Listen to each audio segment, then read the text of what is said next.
Iya Pak, halo Pak. Jadi perangkat sistem komputer ini ada tiga, yaitu hardware, software, dan firmware. Nah, hardware dan software ini saling berkaitan.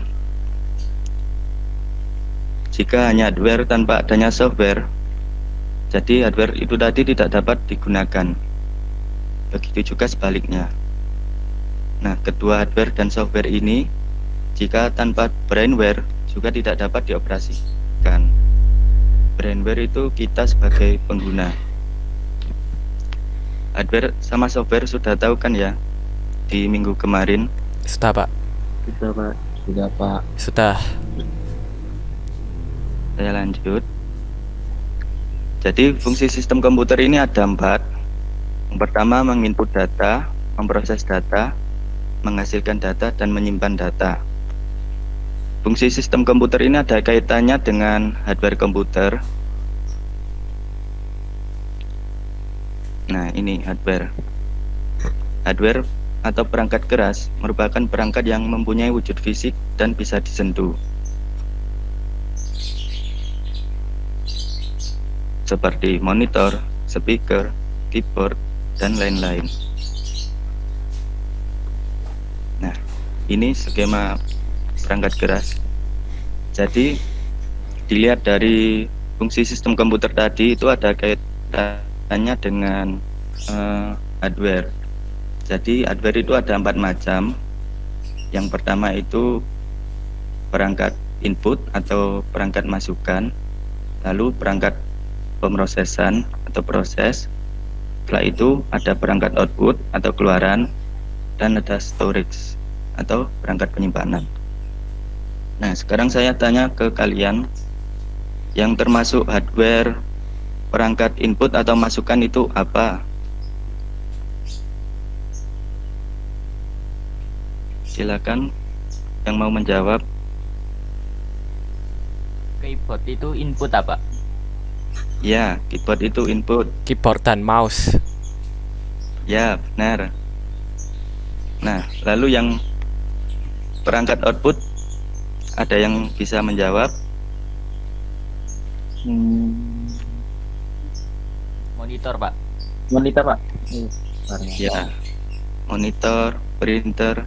Jadi perangkat output itu yang mengeluarkan data hasil proses. Jadi misalnya dari perangkat input ini itu kan berupa keyboard, mouse. Jadi misalnya kalau kita mengetik ke Microsoft Word, kita membuat tulisan, kita akan menginput melalui keyboard. Nah, dari keyboard itu nanti akan diproses ke perangkat pemrosesan. Ada yang tahu apa perangkat pemrosesan itu? Contoh perangkat pemrosesan? Prosesor. Ya, benar. Jadi dari masukan keyboard tadi akan diproses melalui prosesor. Lalu dari prosesor nanti lanjut ke output. Jadi hasil ketikan kalian nanti akan ditampilkan di layar monitor. Nah, fungsi dari storage ini apa? Jadi storage ini bisa digunakan untuk menyimpan data hasil outputan atau juga menyimpan sementara data dari hasil input. Storage ini ada 2 macam. Yang pertama penyimpanan sementara dan penyimpanan permanen. Ada yang tahu penyimpanan sementara itu seperti apa? RAM. RAM Pak. RAM. Ya. Sedangkan penyimpanan yang permanen itu seperti hard disk. Hard disk dan SSD. Ya. Jadi kalau misalnya kita ini kan melakukan banyak input. Kalau prosesor atau CPU ini kan juga sebenarnya memiliki memori kan. Tapi memorinya itu kecil. Jadi kadang tugas-tugasnya itu disimpan dahulu, disimpan secara sementara di dalam RAM untuk kemudian diproses waktu sudah CPU-nya senggang. Nah, output lalu dari hasil proses tadi kan ditampilkan di output. Dari output bisa disimpan di storage yang bersifat permanen seperti hard disk, SSD itu tadi. Lalu hubungan antara input dan output ini ada hubungannya, hubungan feedback atau timbal balik. Jadi antara perangkat input dan output ini saling terhubung. Misalnya kalau kita menggerakkan mouse, kan gerakan dari kursor mouse itu kan termasuk input.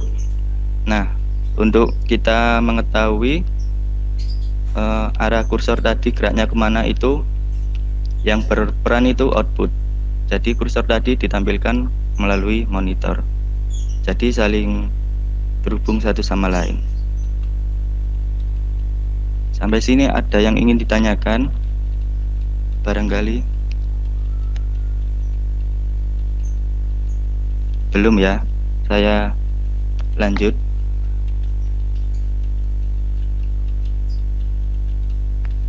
Nah, ini tadi input unit atau perangkat masukan. Perangkat keras yang berfungsi sebagai alat untuk memasukkan data atau perintah ke dalam komputer. Ini contohnya perangkat masukan, ada keyboard, mouse, joystick, scanner, kamera, dan mikrofon. Lalu yang kedua adalah perangkat pemrosesan atau processing unit. Perangkat ini merupakan perangkat yang berfungsi sebagai pusat pengolahan data, merupakan otak dari komputer yang sering disebut CPU atau prosesor juga bisa. Jadi tugas dari perangkat pemrosesan ini melakukan interaksi dengan perangkat input, output, dan storage. Seperti yang digambar tadi kan, processing unit ini berada di tengah. Jadi tugasnya untuk berinteraksi antara ketiga komponen yang lainnya.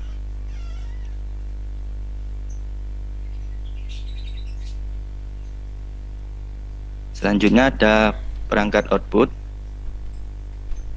Jadi perangkat keras yang berfungsi untuk menampilkan data yang telah diproses.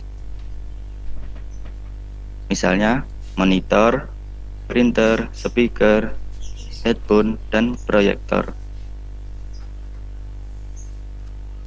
Yang terakhir ada perangkat penyimpanan. Perangkat keras ini berfungsi untuk menyimpan data berupa input maupun output. Jadi yang tadi, kalau menyimpan data berupa input itu masuknya ke memori, jadi yang bersifat sementara. Sedangkan kalau berfungsi untuk menyimpan data berupa output, itu masuknya ke penyimpanan yang permanen, seperti hard disk, SSD itu tadi. Sebentar, ada yang masuk lagi.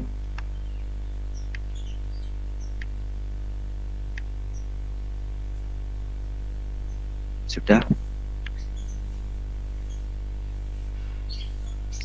Halo, Mbak. Langsung mengikuti ya, yang baru masuk. Nanti yang ketinggalan saya itu kok share PPT-nya juga untuk dipelajari lagi di rumah.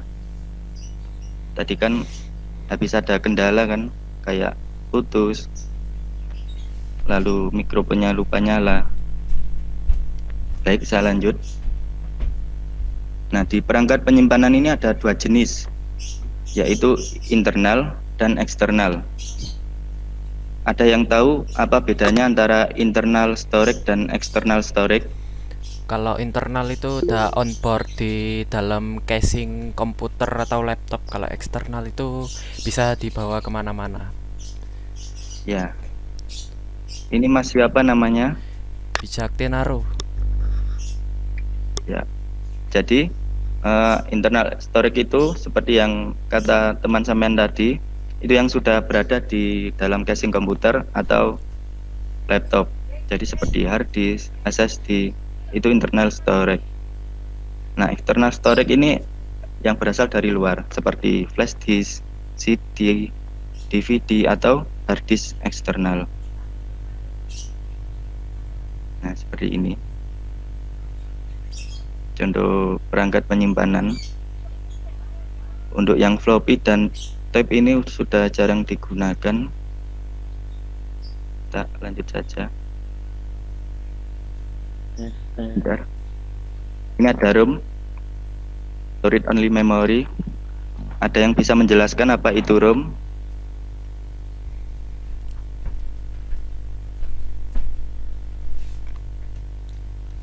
Jadi ROM itu singkatannya kan dari read only memory, jadi hanya untuk dibaca. Nah, yang disimpan di dalam ROM itu tadi itu berupa settingan pabrik, jadi seperti yang bawaan seperti jam, tanggal, waktu, atau merek dari komputer atau laptop kalian. Jadi disimpannya di ROM. Data-data yang disimpan di ROM ini tidak dapat diubah, hanya dibaca saja. Selanjutnya kita masuk ke perangkat lunak. Perangkat lunak ini kebalikan dari tadi perangkat keras. Jadi tidak memiliki bentuk fisik. Software ini merupakan sebuah program dan aplikasi yang ada di dalam komputer. Nah, sebelum itu, apa sih fungsi dari software? Barangkali ada yang tahu.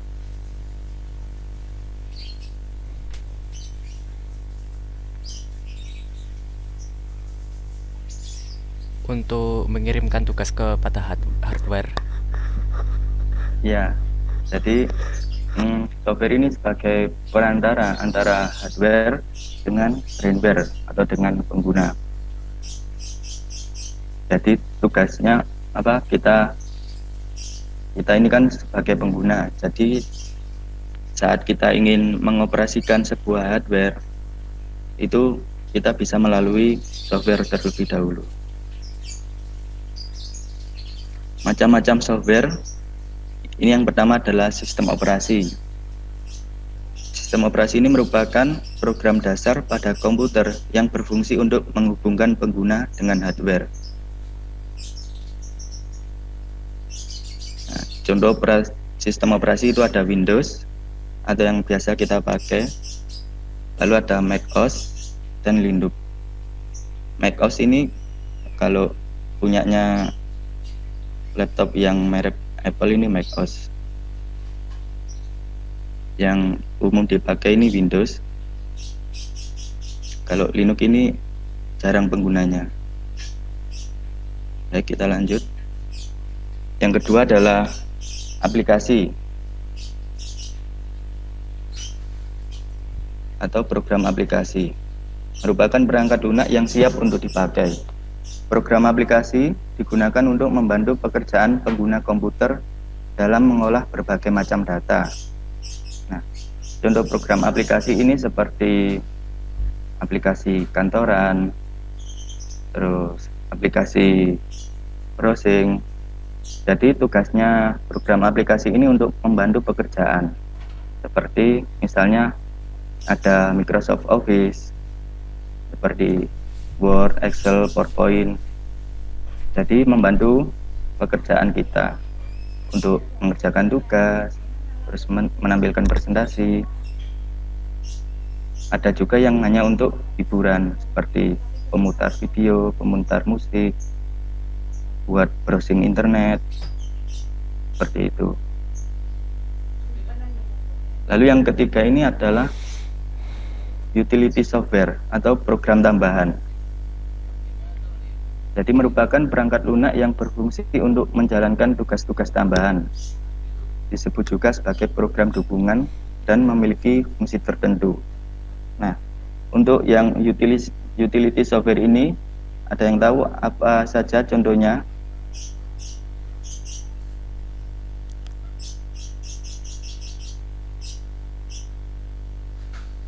Barangkali ingin menyampaikan jawabannya, silakan.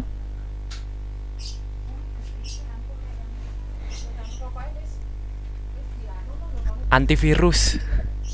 Ya, benar.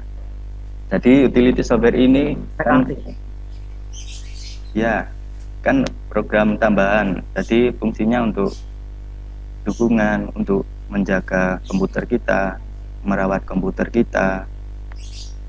Contohnya seperti yang disebutkan teman sampean tadi, ada antivirus. Terus antivirus ini kan program tambahan ya untuk merawat komputer, menjaga komputer dari serangan virus-virus. Nah, lalu ada lagi yaitu cleaner atau pembersih. Ini tugasnya untuk membersihkan komputer kita.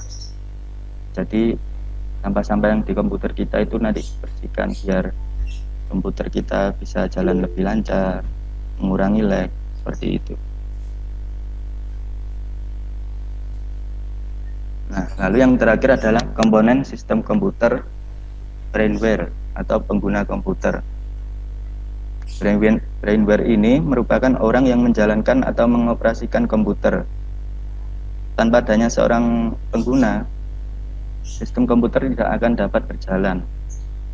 Seperti yang digambar tadi. Jadi meski ada software, hardware, tanpa brainware, sistem komputer itu tidak dapat berjalan.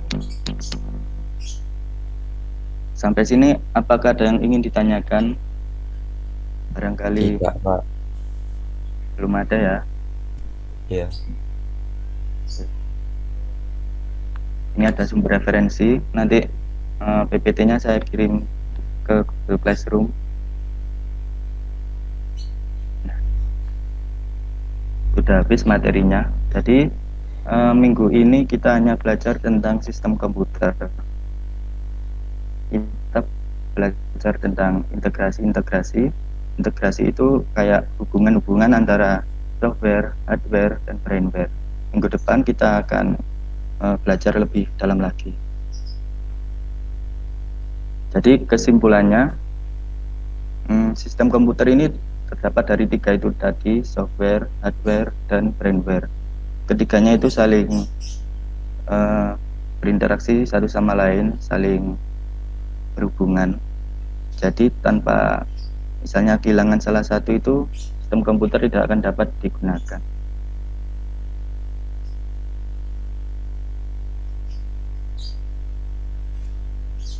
Ada yang ditanyakan? Barangkali tadi saya terlalu cepat atau ada yang masih bingung? Silakan. Sudah paham, Pak, saya. Ya, alhamdulillah. Baik, saya tutup ya share screen-nya. Ya Pak. Ya, Pak. Ya Pak. Ya, Pak.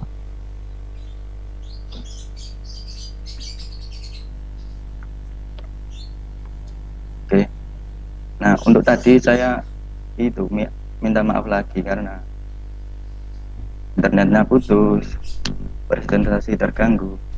Jadi kalau misalnya minggu depan ada kendala seperti itu lagi, tolong sampean beritahu. Ya, kayak Pak, mikrofonnya belum nyala Pak. Tuh.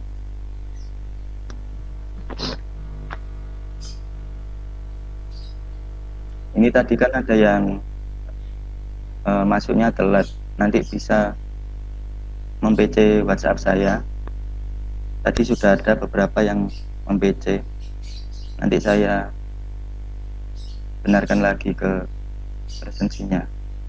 Jadi minggu depan usahakan tidak telat lagi ya.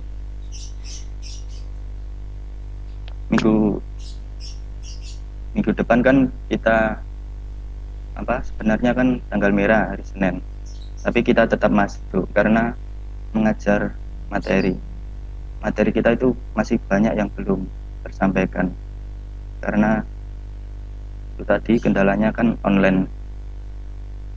Jadi kalau penyampaian materi lama-lama kan kalian juga bosan.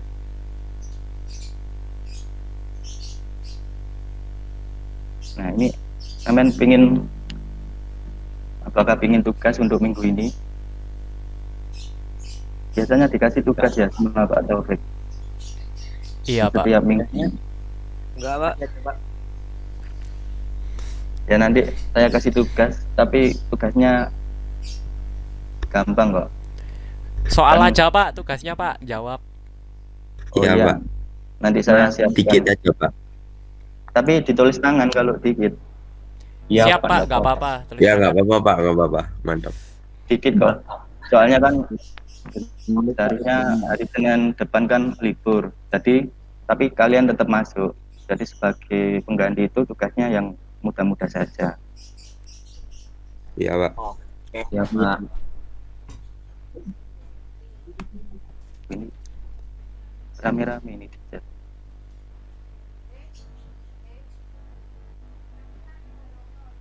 Ya sudah, di sini saya tutup sampai jam 8:30 saja. Biar nanti apa? Biar kuota kalian tidak habis banyak-banyak.